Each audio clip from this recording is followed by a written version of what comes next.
day 2 of the conference, and I'm here with Sonia Schwabsky, who's the CEO of Kwik Kopy.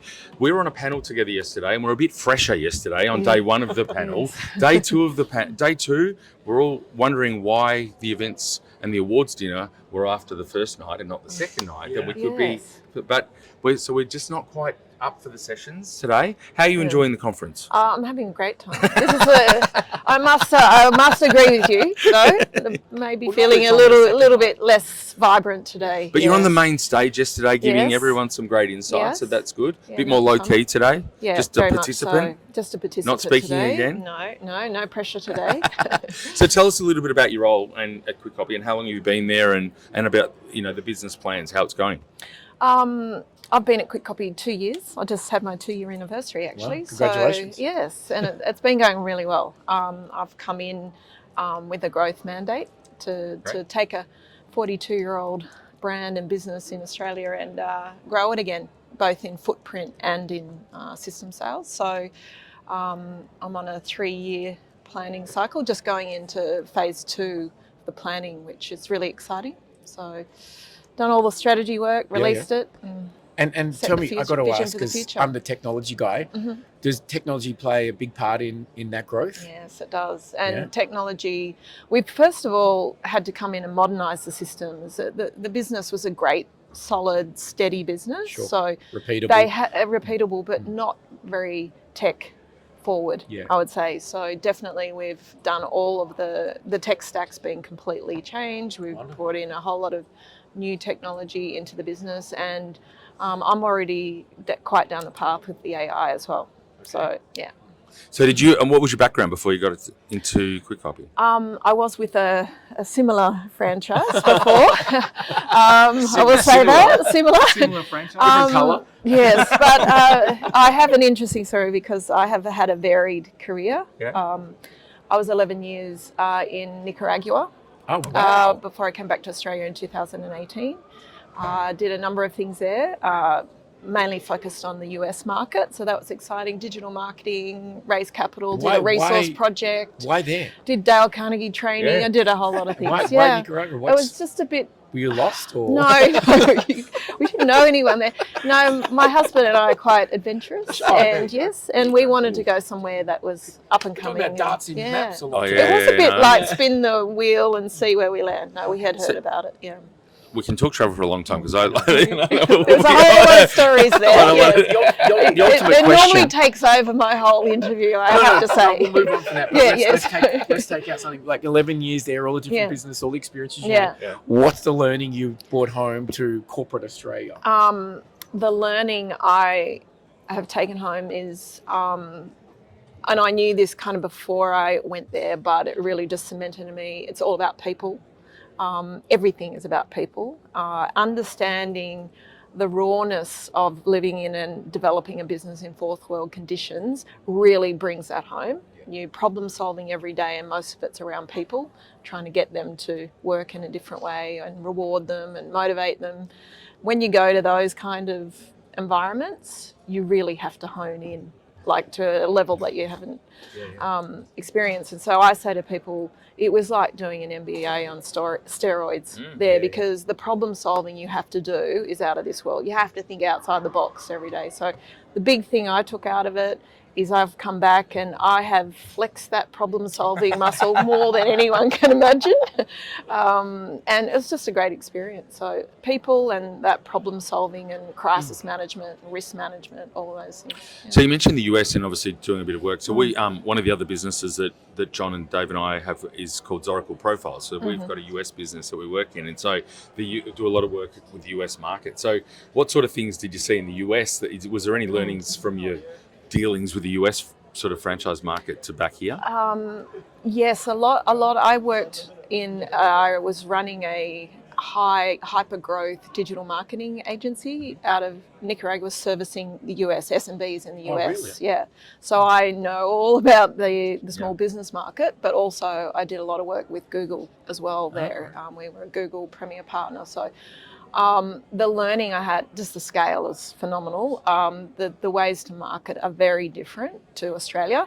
You have to go through a lot of different intermediaries to get business, and you can have one market like California that's bigger than a country So a small business over there is relatively big on Australian standards. So totally, yeah. just the We're very scale of small it, the scale of it. But one of the things, Australia is extremely competitive.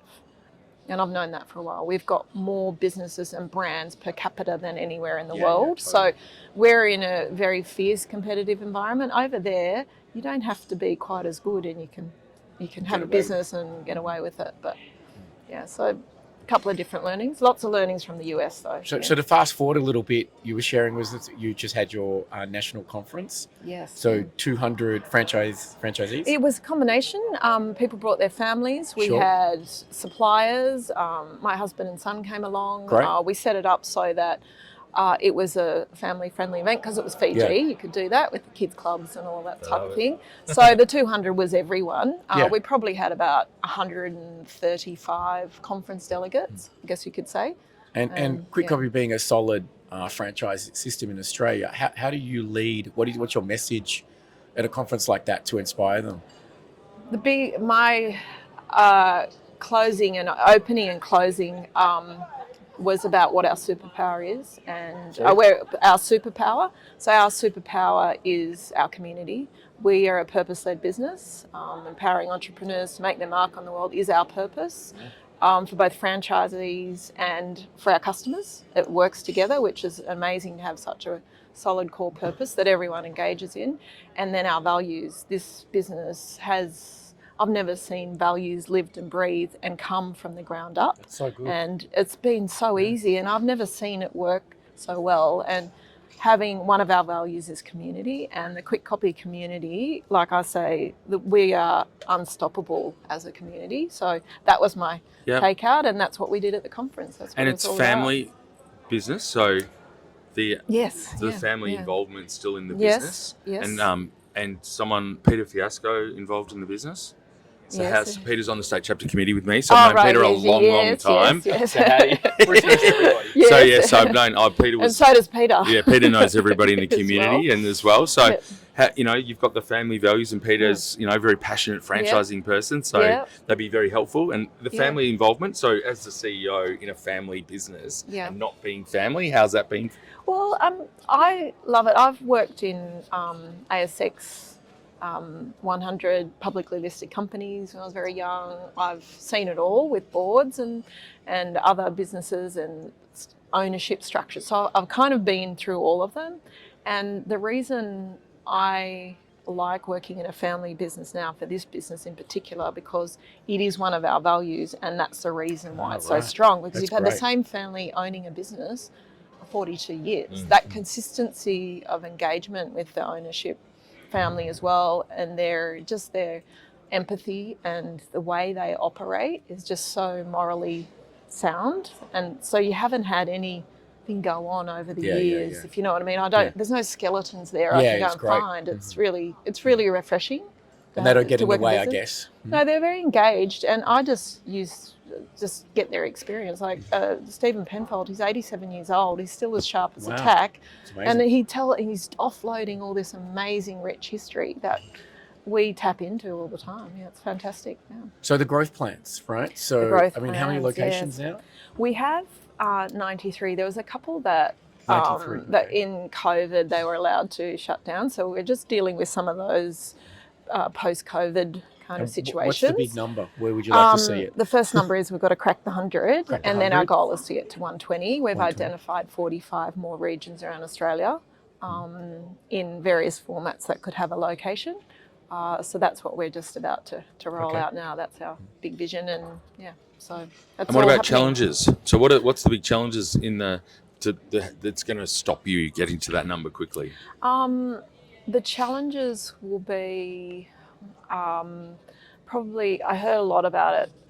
We'd like to expand into the regional areas because we do work well when we're there, but the costs of setting up and how quickly you need to get to break even in this day and age is more challenging in regionals because the businesses are so spread out. We need a high density of businesses so that you've got to walk up, start on building your customer base. So that's probably going to be a challenge for us, but we've got some other strategies there to address that. But I can't think of any others at the moment. Where our business and our kind of landscape and where we operate is actually very buoyant. People think print stone, but where we are, we're in the design, print and signage business. So we've got a number of really sound areas to still grow in. So we've still got growth in our business. And to grow, I mean, you've got to find franchisees. What's the perfect franchisee look like? Who are they?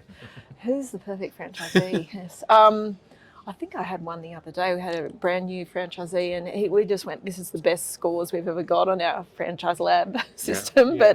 But and he was just fantastic. I'm like, can't you work for us? But he's bought a centre. Our best franchisees are relationship builders.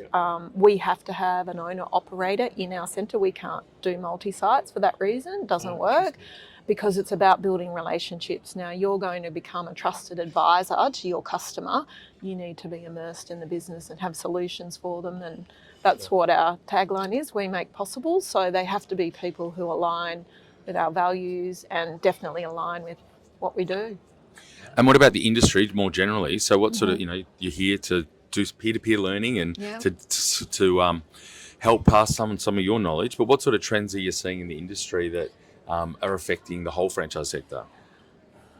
I'd have to it's not just a trend in the franchise industry, but it's one that is always close to my heart, is just the technology piece. No, it's and I've seen this, having worked outside the industry before in a very tech-forward industries around data and all these different things when I was overseas. Just the fragmentation of that tech stack is really hard, and bringing everything together. And I'm hoping that AI is going to solve that for us, because it's still a challenge. Everyone thinks AI is going to solve everything. Yeah, I know. I'm not sure how it's going to solve that, but I'm trying to work out, because it's not solvable at the moment. No. Like you can't go to one platform and get everything. You got to plug it in, and then this one doesn't best plug in with that. Best of breed. I'm like, it just still drives me insane. Sure, really. no, I totally agree. So I'm starting to see in the franchise industry that the technology providers are starting to see that and hopefully address it in the future. I don't know whether it's been addressed, but I haven't kicked all the tires. In roundabout ways, I think it is getting addressed a lot better than in the past, definitely. Yeah, so that's... One more? Yeah, I mean, I'm big into leadership, right?